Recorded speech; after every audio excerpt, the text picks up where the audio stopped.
Israel को anti ship missile से attack का वीडियो जारी करना पड़ा।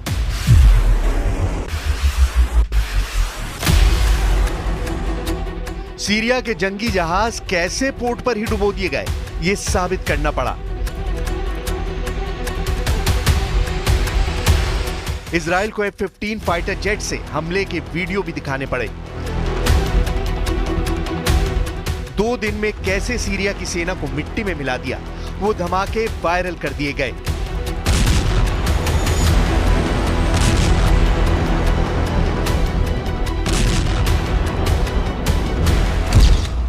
आखिर नेतन्याहू का इरादा क्या है? बशर अल असद को सत्ता से हटाने वाले मिशन के बाद भी इजराइल क्यों घबराया हुआ है? क्या सीरिया में ISIS की वापसी ने इजराइल को बहुत बुरा फंसा दिया है? तो उसका जवाब है ये वीडियो। सीरिया के लताकिया का ये वीडियो वायरल है। एक पिकअप ट्रक पर ISIS के आतंकी अपने झंडे के साथ भीड़ में परेड कर रहे हैं। मैसेज बहुत साफ है, सीरिया में फिर से ISIS का कब्जा हो चुका है। अबू बकर अल बगदादी के बाद अब अबू मोहम्मद अल जूलानी ने बगदादी पार्ट 2 वाला राज कायम कर लिया है। आप इसे ISIS 2.0 कह सकते हैं, जिन्हें विद्रोही और बागी बताकर तुर्की, अमेरिका और इजराइल ने मदद पहुंचाई। अब उसी जूलानी का आतंकी गुट हयात तहरीर अल शाम ने नए ब्रांड के साथ सीरिया में ISIS की हुकूमत तैयार कर दी है।